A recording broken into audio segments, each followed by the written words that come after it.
Om Stapakaya cha dharmasya sarvadharmasvarupane avatar varishtaya Ramakrishnaya te namah.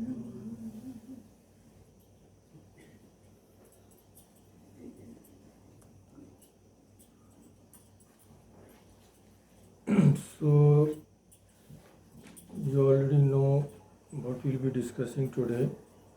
So, regarding this, right at the start, I would like to quote from the Gospel of Sri Ramakrishna.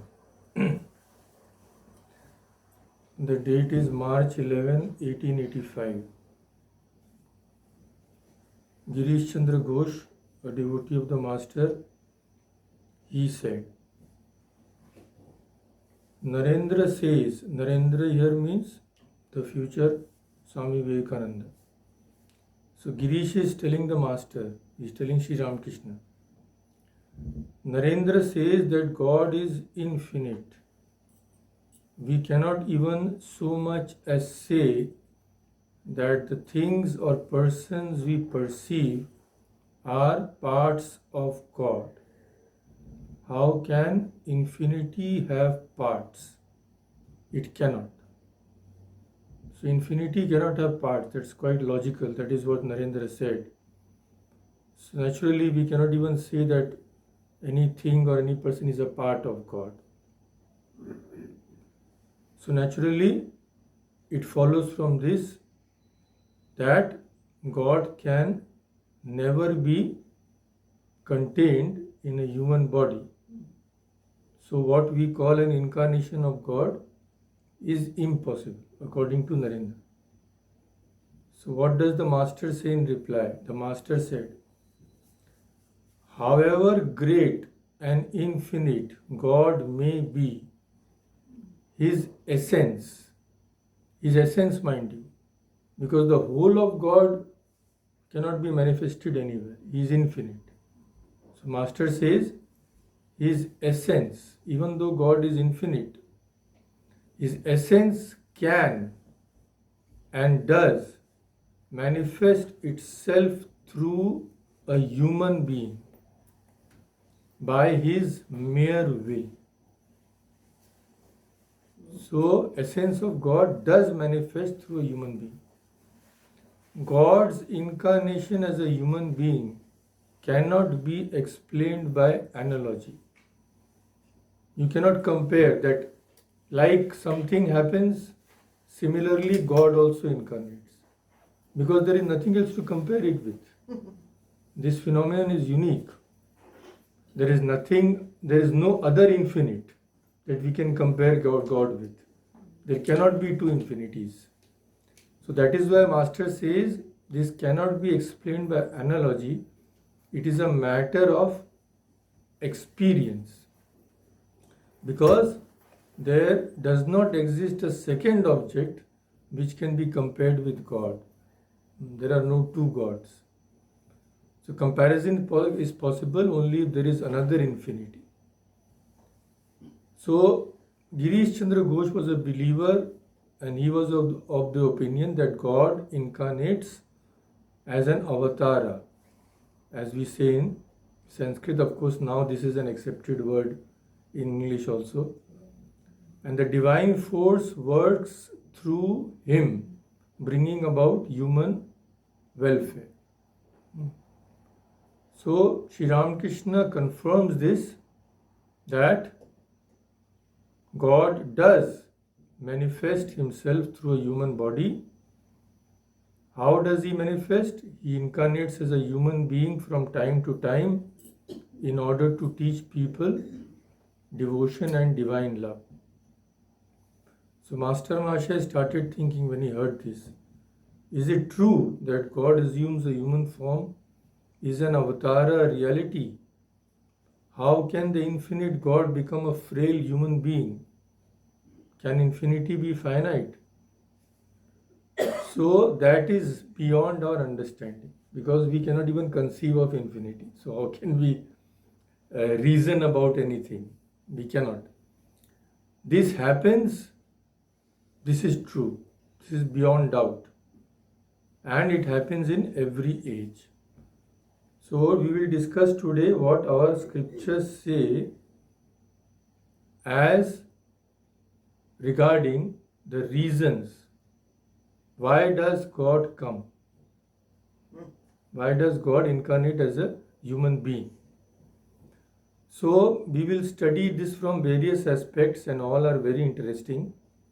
First, we will see what Swami Sardananda, disciples of Sri Ramakrishna, he explains this in his biography of the Master. That why does God come? Very simple words before we go into anything deeper. So I quote him, he says, the authors of the Puranas, scriptures of one of the scriptures of the Hindu religion. So the authors of the Puranas not only noted the attributes, actions and nature of an avatar, all the Puranas which you read, Vishnu Purana and Bhagavata Purana, Bhagavata is the main. So all those you read, they will describe the attributes and sometimes the life, the actions and the nature of God, so that through those scriptures we can form an idea of God. So these Puranas said that the eternal universal religion declines with the passage of time. Infatuated by the inscrutable power of Maya, people lead their lives in the belief that this world and its mundane enjoyments are their all in all. That is all. This world, whatever it can give us, good things, things we can enjoy, that is all. They consider that the Atman, God, liberation, and other transcendental realities are just an illusory dream. As one person has said, religion is the opium of the masses. So according to these people, there is nothing beyond the world. These ideas of religions have just been given to man just to keep him a little quiet. So these people, they achieve wealth and worldly pleasures one way or the another, but still they cannot satisfy their heart's desire. Carried away by a dark, endless, terrible current of despair, they finally cry out in agony and seek deliverance. Under such circumstances, the all-powerful God makes the eternal religion luminous, like the moon when it has emerged from an eclipse. Out of compassion for human weakness, he takes a human form and again puts humanity on the spiritual path. As there cannot be an effect without a cause, so God, in his divine play, never assumes a body without the purpose of removing the sufferings of humanity. When such suffering affects every part of society, God's infinite mercy crystallizes and induces him to appear as a world teacher. So this is the thing. When human beings find no satisfaction anywhere, even after having European tours and Alaska cruises and all that, then they finally turn to God. And God, having mercy on them, comes down and shows them the path to real peace. And when God comes as a human being, it is known as an incarnation of God or avatar. So what does this word mean, avatar? Avatar, ava is the prefix of the word. So avatar means to come down and he takes somebody up. That is the thing. So there is an example given in this. one lady slipped and fell into a well. She didn't know how to swim, so she was about to drown. But luckily her husband was there, so she shouted to her husband. Hmm. So the husband jumped in to save her. So he's coming from somewhere up and going down. Why? To bring those who are down up. That is the simplest way to explain this. So, avatar also comes from a supernal region, transcendental region. He comes from that level to take us up. That is the thing. So, ava means to come down, and here taran means to swim. So now why does God take the trouble to come down? He is all powerful. So wherever he is, whether in Vaikuntha or any other region, he can, from there, cannot he do that? He is all powerful. So why does he need to take the trouble and assume a human body? From where he is, he can lift humanity up if he so desires. So to explain this, there is a very interesting, it is explained through a very interesting story. So once, in Hindi, there's a Akbar Birbal is a very famous, Birbal was supposed to be one of the courtiers of Akbar. He was very intelligent. So Akbar used to consult him in everything. There's many stories, imaginary of course, regarding these two. So Akbar once said to Birbal that, doesn't your God have any good person? Your God means because Birbal was a Hindu, but Akbar was a Mohammedan. So that is why he says your God. Means in your religion, does not your God have any good person? Doesn't he have any good assistant? Whenever there is any need, he has to come down himself. Why doesn't he send any good person? What type of God is he? So Birbal said, okay, king, I will give a reply later at the right time. So what did Birbal do? Birbal, he built a dummy of Akbar had a young son, just child. So he built a dummy of that child. And all the clothes of the son he put on the dummy. So it, from a distance, it looked just like Akbar's son. So he gave it to that maid who looks after that son and told the maid, at the proper time, I will tell you what to do. And the maid was carrying that, so from a distance it just looked like Akbar's son. Akbar thought, my son is there. So once they were traveling by boat, it was all planned. So they were traveling by boat, Akbar was there, Birbal was there, and that maid was carrying the dummy. So suddenly the maid threw that dummy in the water. So in one instant, Akbar jumped in the water to save his child. Then he saw this is a dummy. Then he became very angry. Then he asked for Birbal explanation. So Birbal said, Maharaj, king, don't become angry. This is just your answer to the question. So many attendants were there with you on the boat. I was there. The maid was there. Why did you jump yourself to save your son? Because the son is very dear to you. So God also, that is why, because all the living beings of earth are very dear to him, so he comes himself in order to give them deliverance. So very nice example.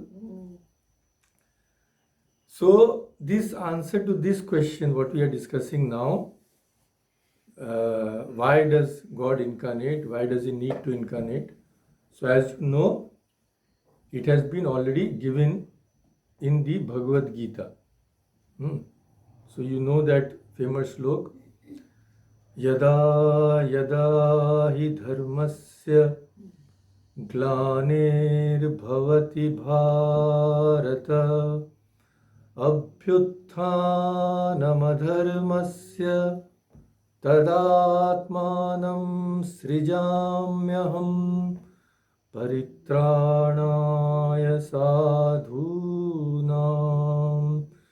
विनाशाय च दुष्कृतां धर्म संस्थापनार्थाय संभवामि युगे युगे.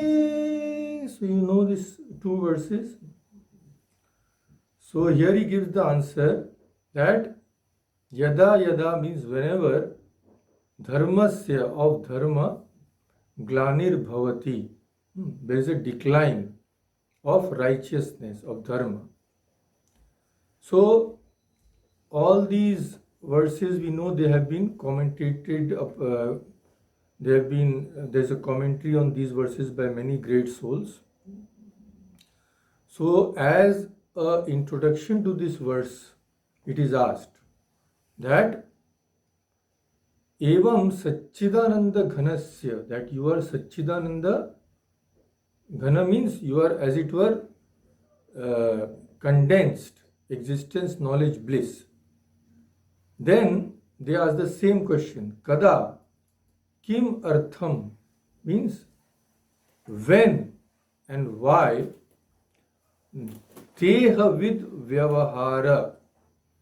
Deha vid vyavahara means you act as if you have a body. You are Satchidananda yourself. So when and how you act as if you have a body. So this is the introduction to this verse. And the answer is, Krishna says in answer that when there is a decline in religion and there is a rise in unrighteousness, that is adharma, then what do? Tada atmanam srijami aham. Then I manifest myself in a human body. So this verse we all know. Now let us go a little deep into this verse so that we can understand the meaning better. So first the Lord says whenever there is a decline in dharma. Now what is dharma? Dharma is, according to Hinduism, Veda Vihita, what is enjoined in the Vedas. And another characteristic of that is Praninam Abhyudaya Nishreyasa Sadhana. Pranina means all human beings. Both the things. Abhyudaya means worldly prosperity. Nishreyasa means final liberation. So many people have a false conception that dharma is only prescribing renunciation. No. If dharma only prescribed renunciation, then 99.99% of human beings will not be able to follow. Dharma will have no meaning for them at all, because very few are fit for renunciation. So that is why dharma is what leads us to a better stage from where we stand.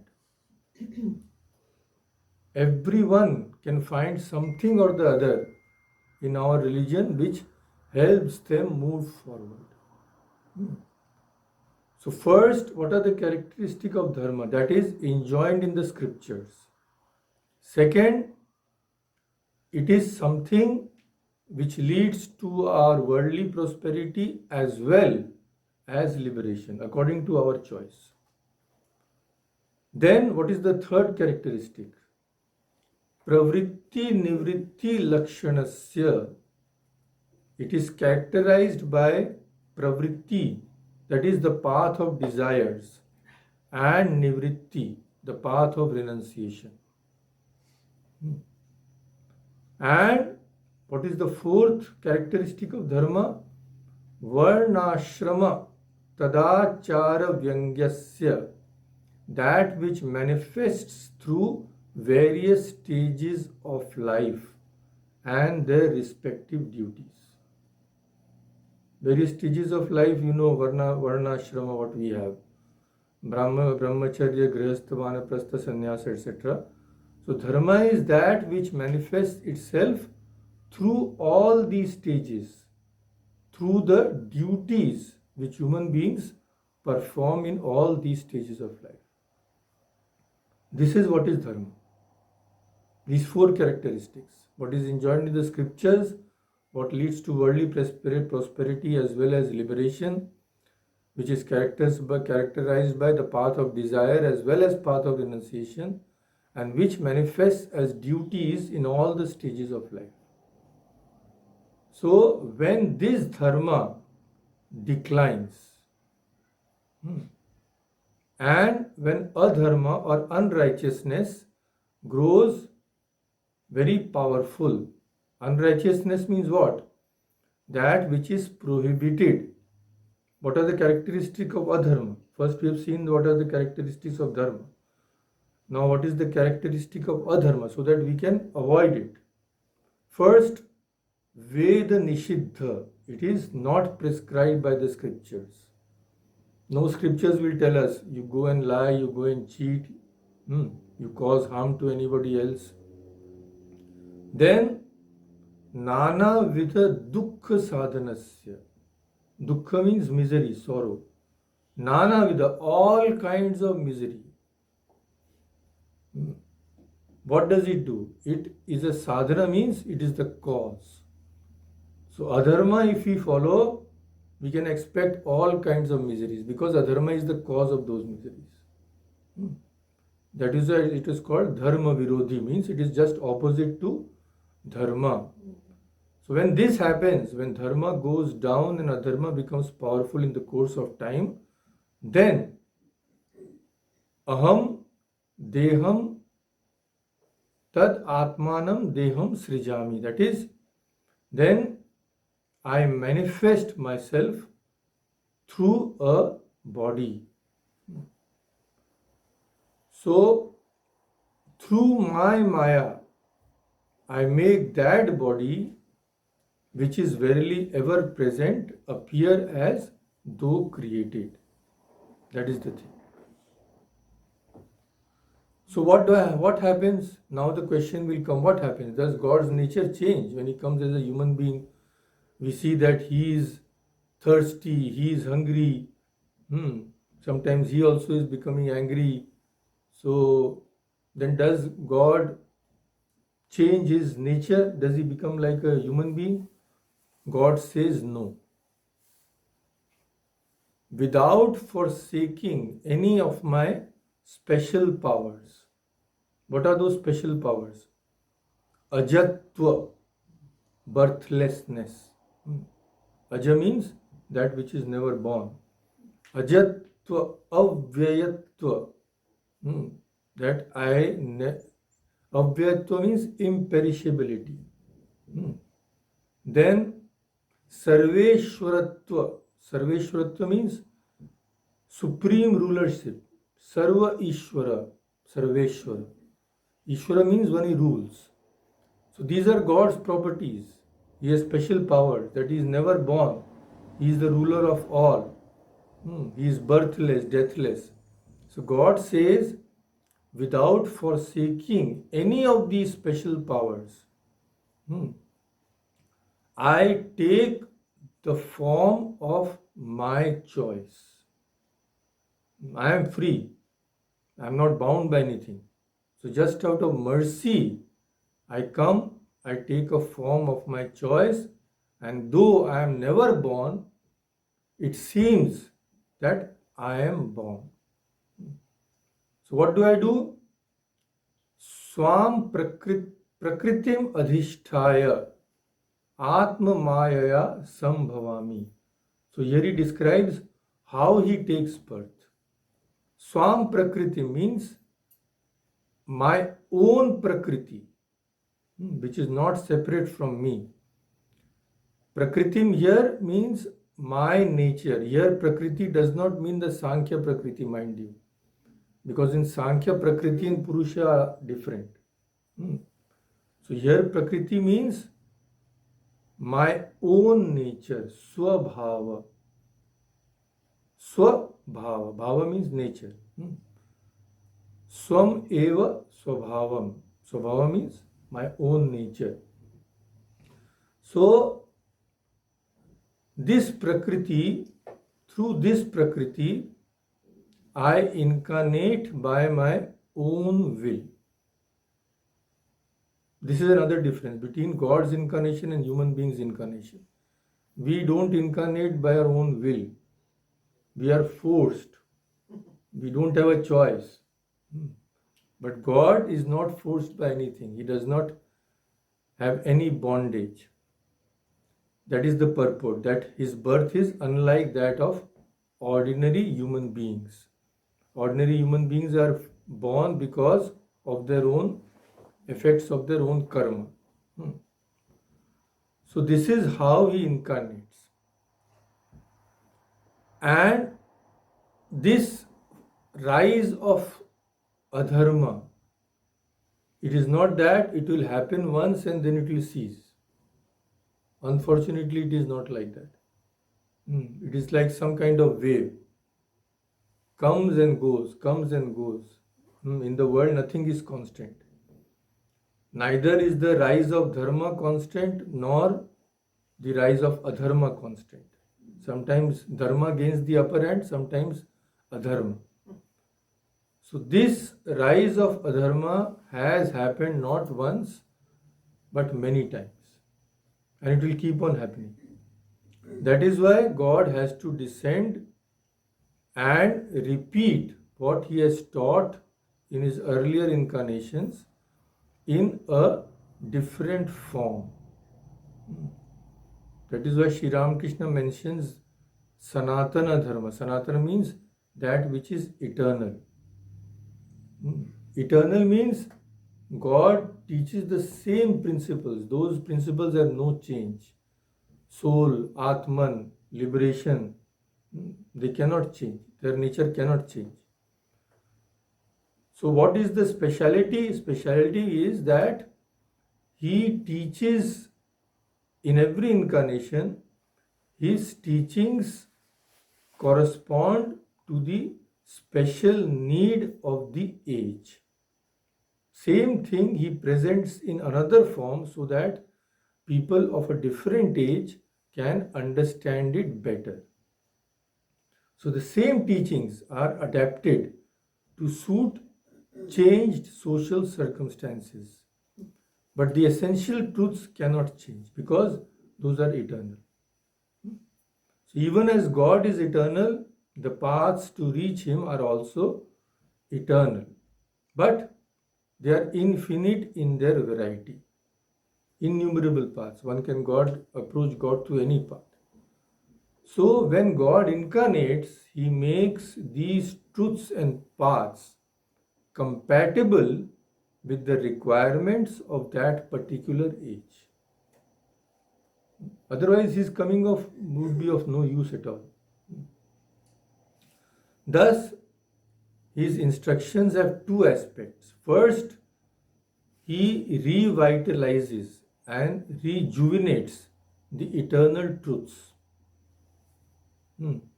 Because of adharma, those truths are subdued, as it were. So he rejuvenates them. And the second is he molds them to make them suitable for the new age. These two functions he does. Second verse, we've already seen. Again he mentions why he incarnates, another reason. Paritranaya sadhunam vinashaya cha dushkritam. Paritrana means complete protection of the sadhu, means those who are good people. For all good people, he comes as the protector. Dushkrita means those who are evil doers. He comes for the vinasha. Vinasha means destruction. And the second line says dharma sanstapana, for the establishment of that eternal religion. Yuge yuge sambhavami means I come down in every age. So let us go a little deep into this verse also. Paritranaya, he says, for the protection. Paritranaya means for the complete, all-round protection. That is paritah sarvato rakshanaya means in all possible ways of sadhus. Who are the sadhus? Here the definition given is punyakarina, one who does good. Who does punya means who does good actions. Whoever does good actions is a sadhu who performs righteous actions.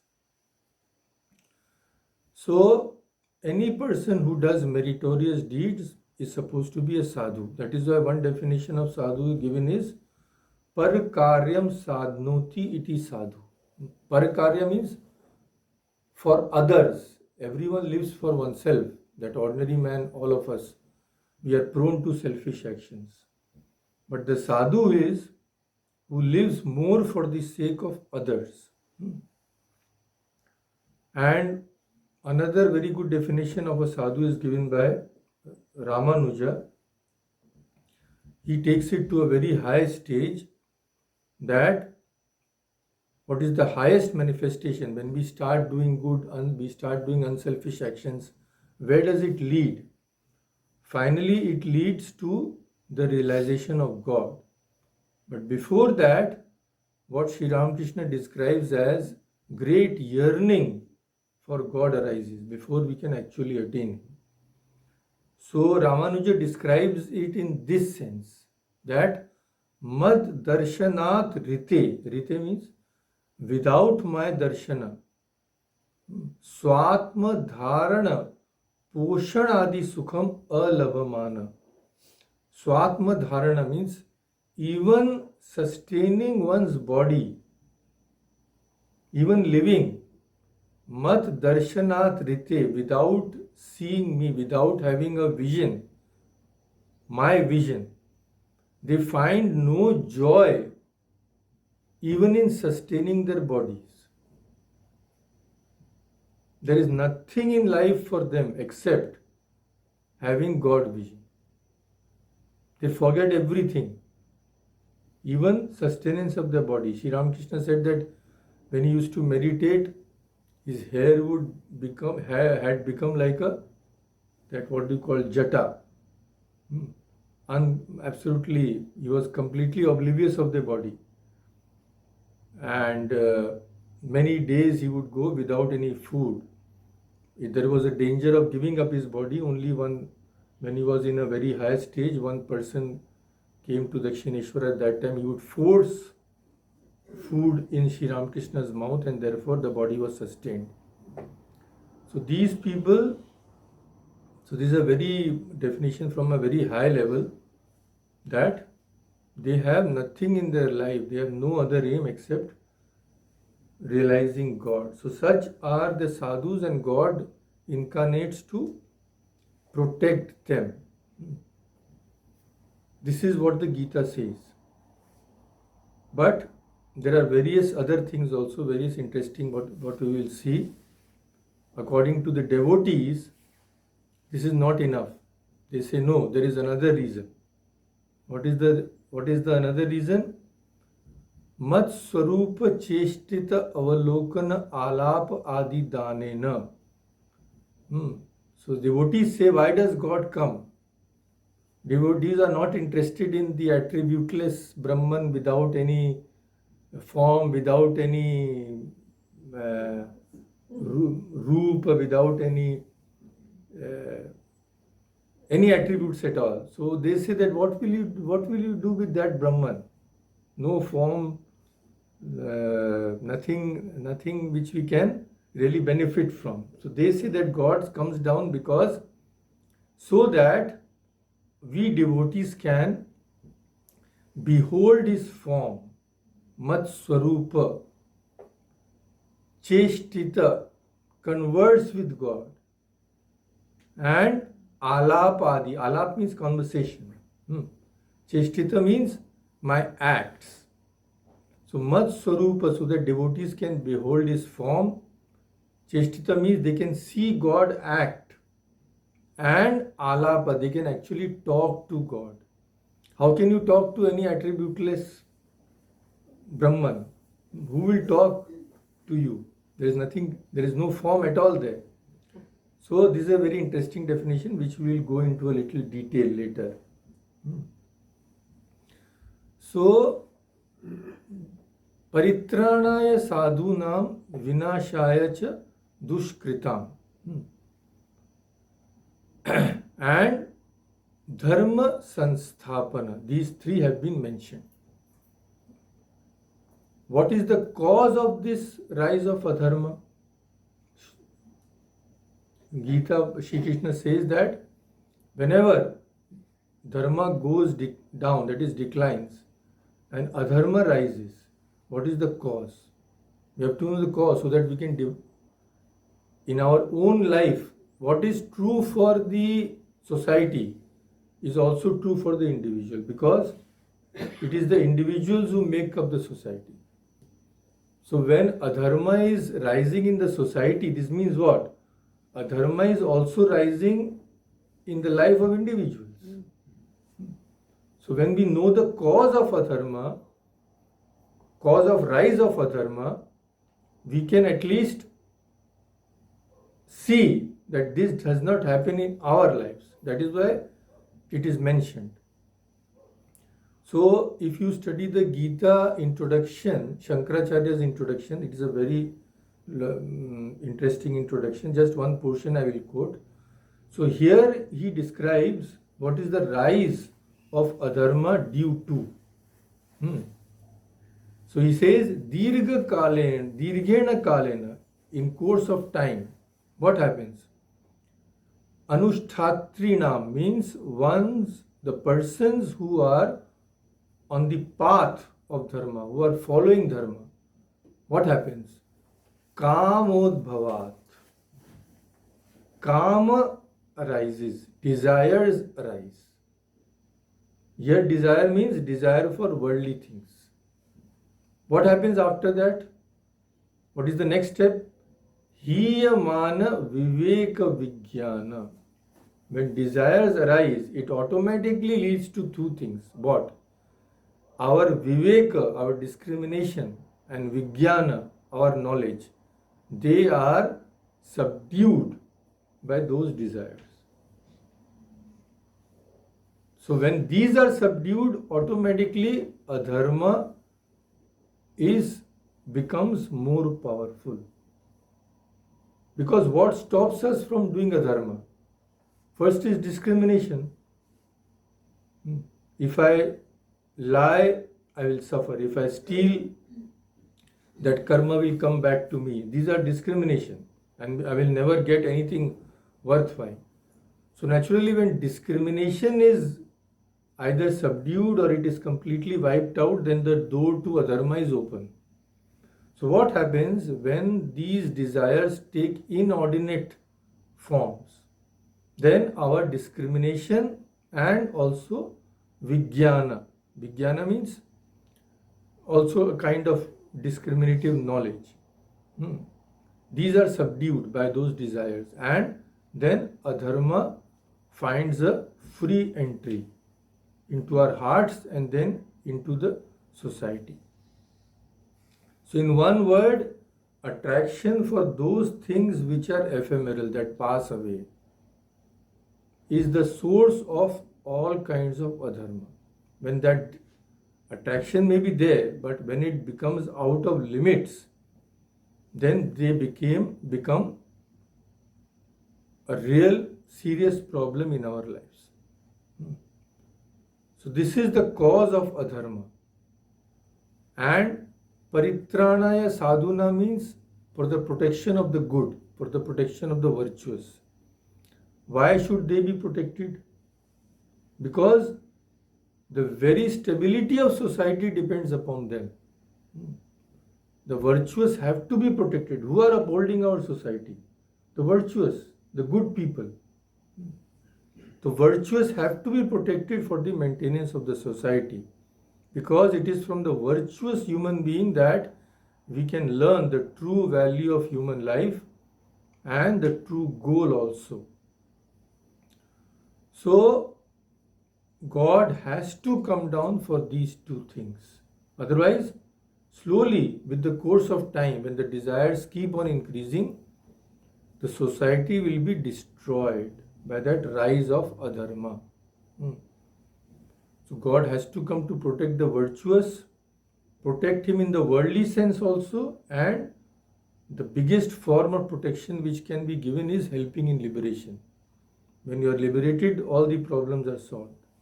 So that is the highest kind of protection which God can give us.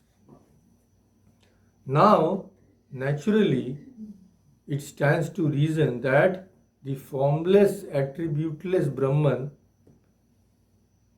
it doesn't do anything at all. It is without activity. So how can it protect us? So that is why it is said that God, in his pristine, pure form as the Supreme Brahman, is completely actionless. If something doesn't act at all, then how can it help us in any way? It cannot. How can it cut our bondages? So we cannot reach that Brahman, not alone, leave alone reach, we cannot even conceive of him because he is beyond the mind. So that's why God descends in a form with qualities to destroy our ignorance. And it said those steps which help us to descend into the lake of Brahman. Avatarana means going down, is called an avatar. Because without that avatar, there is no way we can perceive of God. There is no way we can have any idea of God. So when he becomes the son of Kaushalya, the son of Devaki, then he comes close to us. So we can approach him. Without that, we cannot approach him at all. Through the mind, we cannot approach something which is beyond the mind. It is common sense. So God comes in a form in which our minds can grasp him. And in the Chandi also, Durga Saptashati also, it is said, Divine Mother says, Itham yada yada badha danavotha bhavishyati. Danava means demons. Badha means when obstacles are created. When the demons create obstacles, tada tada avatiryaham karishyami arik sanshayam. Then, whenever those obstacles are there by the demons, I incarnate myself and destroy those mischief makers. So God comes for the protection of good people, destruction of wicked people. As Ramanuja says, he comes for Veda Marga Parirakshanam, protection of the Vedic path. What is that Vedic path? I am telling you different viewpoints. Ramanuja describes as Mad Aradhana Rupasya. Aradhana means worship. So what is the Vedic path? That which consists in worship of God. So protection of that path, for the protection of that path, I come in every age. This is what the verses, these two verses of the Gita mean. Because there is no way to reach, approach, conceive of God except through his incarnation. So Swami Vivekananda says, I quote him, higher and nobler than all ordinary teachers are another set of teachers. Who? The highest. the avatars, the incarnations of God. They can transmit spirituality with a touch, even with a mere wish. The lowest and most degraded characters become in one instant saints at their command. They have so much power. So when those disciples of his, some of the disciples had gone to Thousand Island Park in search of Swamiji in all rain and very bad weather. Finally, they reached the cottage in which Swamiji was there after a lot of hardships.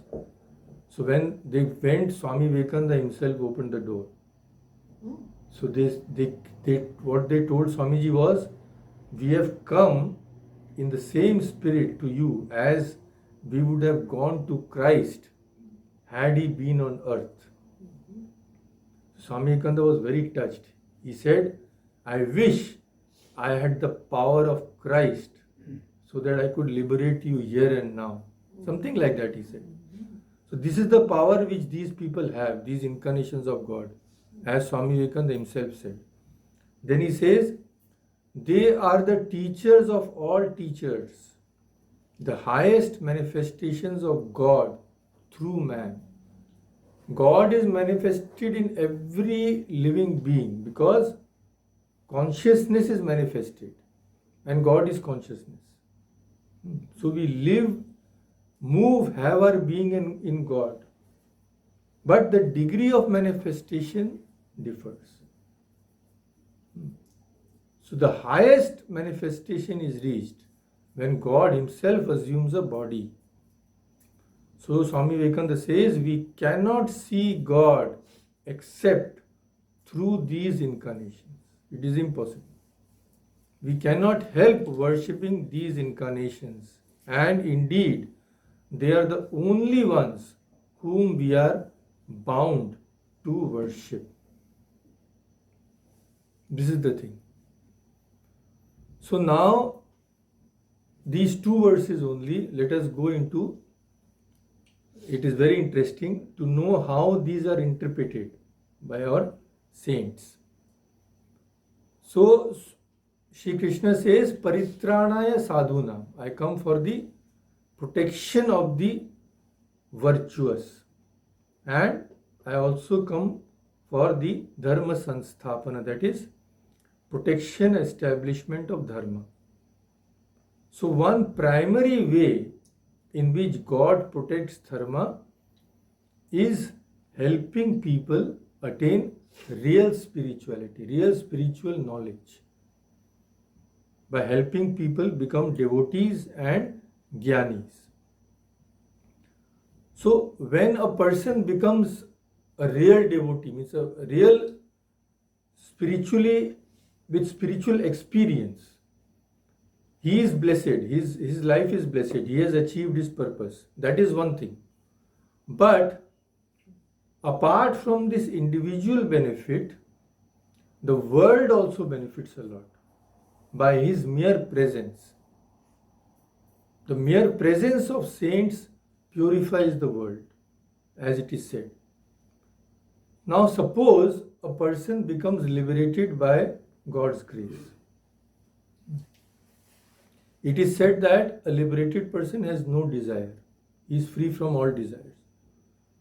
So if he becomes completely desireless, he has no wish to live, and he does not also wish to die. For him everything is the same. We consider life and death to be different. Why? Because we think that being inside this body is life. We think we are the bodies. So we think that leaving the body will be death. That's why we are afraid of that. But when a person ceases to identify himself with the body, life and death in the ordinary terms has no meaning for him. He knows that he cannot die, and he knows that he was never born. So he neither wishes to live nor is he afraid to die. So what happens to him? How does he live? He becomes a complete instrument in the hands of God. He has no ego. So through him, God does only one thing. Through him, God does good to the world in various ways. So if these jnanis or devotees are not there, if they completely, as soon as they attain samadhi, if they pass away, suppose, then who will be there to teach us about God? There will be no one left. From whom, to whom will we go if we want to learn about God? Now, if we say that, why? The scriptures are there. Upanishads, Gita, they are there. But we forget that till the truths which are mentioned in the scriptures are shown to be practical, they are mere words. They cannot influence us in any way. So if you want to do, suppose you want to cook, there are so many books about cooking and all that. Then why do we go to a teacher? If you want to excel in any sport, then why do we go to a coach? Everything is in the books.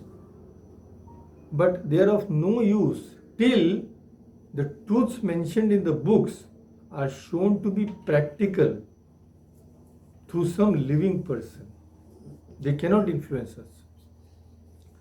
So these truths which are in the scriptures are made living only through the lives of those who have realized those truths. Otherwise, they have no meaning at all. So both are required. The scriptures as well as the lives through which they have been verified. Swami Vivekananda himself goes and asks Sri Ramakrishna, have you realized God? He is also in doubt. Scriptures say people realize God, people realize the Atman. But is there really someone who has realized? So he asked many people, and he also asked Sri Ramakrishna. So without that verification, first of all, we cannot even have complete faith in the scriptures. That is why one of the names which Swami Vivekananda gave Sri Ramakrishna was Vedamurti. Means he was the embodiment of the Vedas. Means what? The truths, the knowledge contained in the Vedas assumed the form of the master, as it were. Vedas became embodied and came. Similarly, for other incarnations, Rama, Krishna, Jesus, it is true. Because if this knowledge did not find expression through a human being, then it could not have any influence on human beings and would be forever limited to only books. So Swami Vivekananda says in the simplest language that a lamp can only be lighted from another lamp. Similarly, only through the lives of these God-realized persons can that knowledge be transmitted. There is no other way. And this transmission continues for a long time. So if these jnanis are not there, the scriptures cannot influence us in any way. That is why God has to incarnate again and again. When He incarnates, the lamp of knowledge is again lighted by Him. It burns for a long period. Again it becomes dim due to the wind of adharma. Then again He has to come to light it once more time. So this is another very beautiful way of putting this same thing. So one very interesting story is there regarding Udayanacharya. Udayanacharya is supposed to be one of the greatest of Indian philosophers of the 10th century, of the Nyaya school. So what was his special contribution? He devised a rational theology to prove the existence of God using logic. and counter the attack of those who propounded that God, there is nothing known as God. Charvaka and some schools of Buddhism then propounded agnosticism and all that. So Udayanacharya is considered to be the most important philosopher of the Nyaya tradition. He lived in Mithila, in Bihar. He has several works. Nyaya Kusumanjali, Atma Tattva Viveka, Kiranavali, all these belong to him. So, he was a great devotee, of course. So, a very interesting story is there about him. So, once he went to Puri, it is said. He went to Puri. At that time, the door was shut. So, he could not have the darshan of Lord Jagannath. So, he became very angry at God. So he said to God, Aishwarya madamattosi mam avagyaya vartase. God, you have too much power. Aishwarya mada means you have drunk the wine of power. Aishwarya madamatta, you have become completely infatuated. So what are you doing? Mam avagyaya, you are insulting me. I have come for your darshan and you have shut your doors. But remember God, what? Upastiteshu Bauddheshu, when the Bauddhas come and when they attack you, when they deny your existence, then you'll have to come to me. Why? Mad adhina tava sthiti. It is in my power. Mad adhina tava sthiti. Your very existence will depend upon me then, because who will prove that you exist? So, upastiteshu bodheshu mad adhina tava sthiti. When Bauddhas and Charvakas deny your existence, it is I who will prove. So, now you are insulting me only. Anyway, so very interesting stories are there about this. So,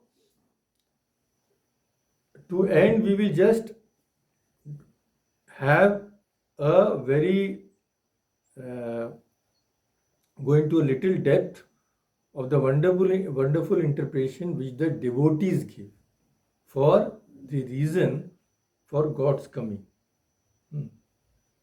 They said, yes, protection of the virtuous, wicked, dharma, all this is all right. But the primary reason why God comes is Mat Swarupa Cheshtita Avalokana Alapa Adi Danena. Dana means giving. So devotees say God gives us the opportunity of what? Seeing His Swarupa, seeing His form, seeing His Cheshta, seeing His activity, and of talking to Him also. Alapa. So, God says, I come so that my devotees can behold my form, my acts, and also converse with me. According to the devotees, this is the primary reason. So they say in their poetic way, so you say that God comes for the destruction of the wicked, like Kansa, Shishupala, Jarasandha. So Krishna is all powerful. Sitting in Vaikuntha, he could have destroyed them. He could have sent his Sudarshan Chakra and finished all of them. Or he has many people who are strong enough. Balarama, Bhima. He could have destroyed them through all these people. But there are things which he could not have done from Vaikuntha. What?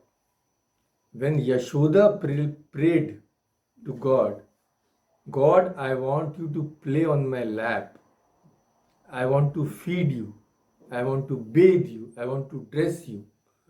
Then how could the attributeless and formless God be able to satisfy Yashoda's desire sitting in Vaikuntha?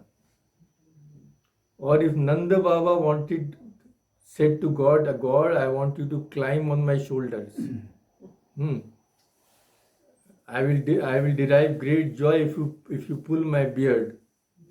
So how could God satisfy Nanda's desire if he would be sitting somewhere high in heaven.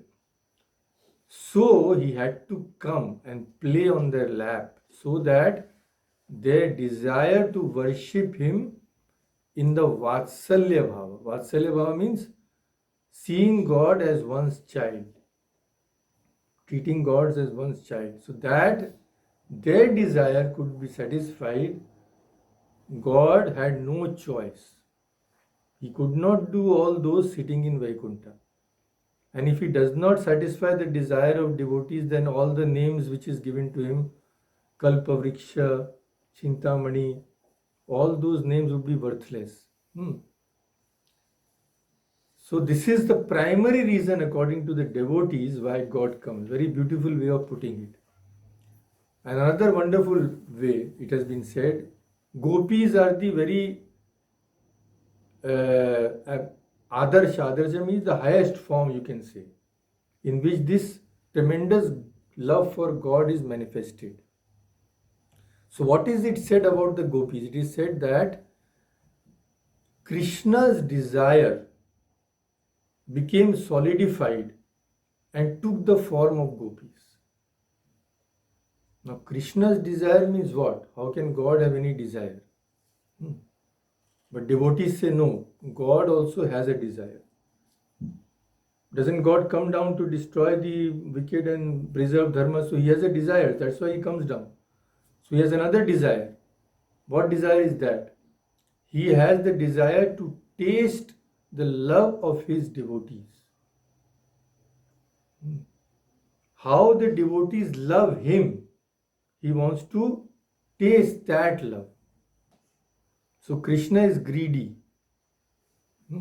He wants that my devotees should take me on my lap, they should feed me like Shabari fed Sri Rama. So who are those devotees? These devotees are those who assume a body to fulfill that desire of Sri Krishna. The gopis assumed that body to fulfill that desire of Krishna. Wonderful way of putting it. So these devotees are so much identified with God. In the Bhagavata we read that gopis sometimes began to act like Krishna. They forgot themselves. So the devotees are so much identified with God that their desire to enjoy God is the same as God's desire to enjoy their devotion. So who are those devotees? Krishna Trishna Tattvam Ivothitam. This means those who have within their hearts, who are hiding within their hearts, this desire of Krishna, Krishna Trishna. They are the devotees. Krishnasya Trishna, Krishna Trishna. And for these devotees, experiencing this love is much greater than experiencing the glories of God. Yes, God is the creator, preserver, destroyer of the universe, but we are not interested in that, the devotees say. And God also does not want them to enjoy him in that way. That is why what happened? We know that Krishna ate that mud and all that. So Yashoda told him to open his mouth. When Krishna opened his mouth, Yashoda was aghast. She saw the whole universe. Immediately she shut her eyes in fear. What is happening here? So Krishna also immediately shut his mouth because he did not want to show her this for long. Otherwise, she would start praying, "Oh Lord, you are Ishvara." But Krishna doesn't want that. He wants that Yashoda should treat him as a son, not that Yashoda should worship him. Why should a mother worship her child? Krishna says. So which form is greater? The one Lord showed to Arjuna, Vishwarupa, or one he showed to Yashoda and Devaki? No one can answer because it depends upon one's own attitude. The devotee says that we don't want that all that glory. What will you do that? What enjoyment can it give us? Can it give the enjoyment when we have Krishna on our lap, the same thing? No, it cannot. So, a devotee can never be satisfied if God remains away from him, and he cannot love God as one's near and dear. They say that if someone only believes in the transcendental aspect of God, Nirguna, Nirakara, then how can you love God? How can you love something which has no form, which has no qualities? The very feeling of love cannot arise there.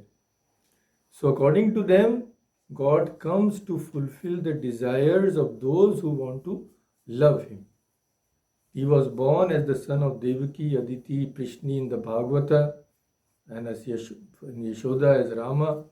So he is never satisfied by pleasing his devotees. And the devotees also want to taste the bliss of God more and more. That is why when Krishna describes all his glories in the Gita to Arjuna, Arjuna says, Bhuya Kathaya na triptirhi. Bhuya Katha means tell again. Na tripti, I am not satisfied. So God is also never satisfied with his devotees, and devotees are also, they can never have enough of that devotion. So they say God to God, you come once more, keep on coming so that we can get you as a near and dear. So many other some things are there also, but we have no time now. God is infinite, so his charcha or about him also we can go till eternity. So we will discuss other things at some later date. So let us stop here. The same things have been told in various ways so that we can enjoy God in different forms. So I will just for summing up, I will the points I will just sum up so that you can see.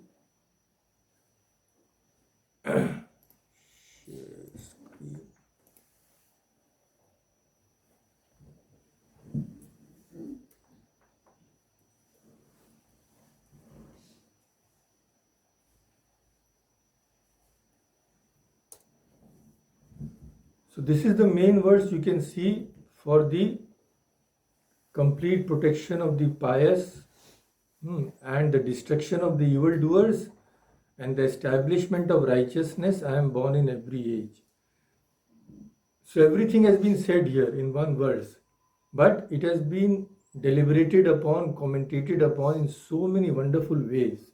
Just a glimpse we have had. So first point is he comes to re-establish dharma.